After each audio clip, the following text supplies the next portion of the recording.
Le Seigneur soit avec vous. Évangile de Jésus-Christ selon saint Matthieu.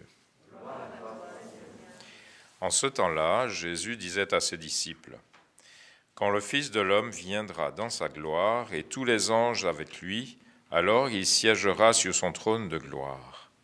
Toutes les nations seront rassemblées devant lui. Il séparera les hommes les uns des autres, comme le berger sépare les brebis des boucs. Il placera les brebis à sa droite et les boucs à sa gauche. Alors le roi dira à ceux qui seront à sa droite : Venez les bénis de mon Père, recevez en héritage le royaume préparé pour vous depuis la fondation du monde. Car j'avais faim et vous m'avez donné à manger. J'avais soif et vous m'avez donné à boire. J'étais étranger et vous m'avez accueilli. J'étais nu et vous m'avez habillé. J'étais malade et vous m'avez visité. J'étais en prison et vous êtes venus jusqu'à moi. Alors les justes lui répondront : Seigneur, quand est-ce que nous t'avons vu ? Tu avais donc faim, nous t'avons nourri. Tu avais soif et nous t'avons donné à boire. Tu étais un étranger, nous t'avons accueilli. Tu étais nu et nous t'avons habillé. Tu étais malade ou en prison. Quand sommes-nous venus jusqu'à toi ? Et le roi leur répondra : Amen, je vous le dis. Chaque fois que vous l'avez fait à l'un de ces plus petits de mes frères, c'est à moi que vous l'avez fait. Alors il dira à ceux qui seront à sa gauche : Allez-vous-en loin de moi, vous les maudits, dans le feu éternel préparé pour le diable et ses anges. Car j'avais faim et vous ne m'avez pas donné à manger. J'avais soif et vous ne m'avez pas donné à boire.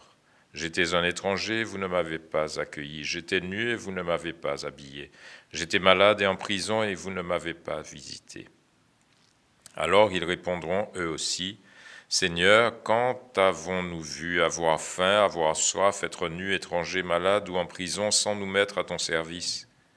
Il leur répondra : Amen, je vous le dis, chaque fois que vous ne l'avez pas fait à l'un de ces plus petits, c'est à moi que vous ne l'avez pas fait.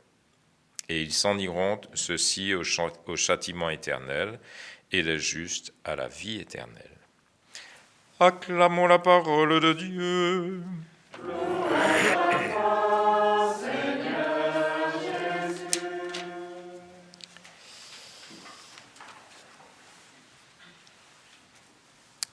Alors hier, premier dimanche de Carême, comme dans beaucoup de paroisses dans l'Église universelle, ce sont les premières étapes, en tout cas c'est la tradition du Gloria ou du Notre Père, ça dépend des endroits, pour les catéchumènes. Les catéchumènes se préparent de manière plus rigoureuse. Ils se préparent au baptême qui aura lieu normalement le samedi à la Vigile pascale. Et donc dans ma paroisse, nous avions 3 catéchumènes. Et ces catéchumènes, effectivement, ils se mettent en route de manière plus rigoureuse et pour peu de temps, jusqu'à Pâques, eux qui se préparent depuis plusieurs mois. Et quand ils seront baptisés, plutôt quand ils vont se présenter au baptême, à la Vigile pascale, on leur demande : que demandez-vous à l'Église ? Après souvent 2 ans de préparation, des fois un petit peu plus, un carême qui est marqué des scrutins, etc. Bon. Et on leur demande encore : que demandez-vous à l'Église ? Et qu'est-ce qu'ils répondent ?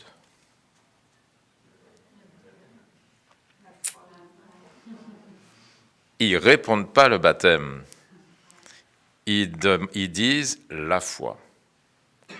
Le baptême donne la foi. Mais ils demandent la foi. Ils ne demandent pas à rentrer dans un club où il y a un tas de moralités, de règles de morale. Là, vous ne volerez pas, vous ne ferez pas de faux serments, vous ne maudirez pas un sourd, etc., etc. Et puis en plus, alors, il faut donner à manger à celui qui a faim, à celui qui a soif, étranger, etc. Enfin, non, ils ne rentrent pas dans un club où il faut se soumettre à toutes ces règles de morale qui sont bonnes, hein.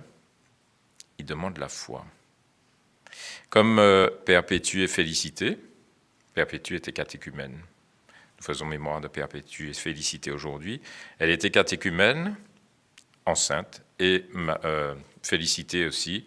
Donc toutes les deux des mamans, et elles ont été martyrisées Alors dit-on, c'est une vache dans le cirque, voilà, qui les a abîmées très sérieusement puisqu'elles en sont mortes, en tout cas à cause de leur foi.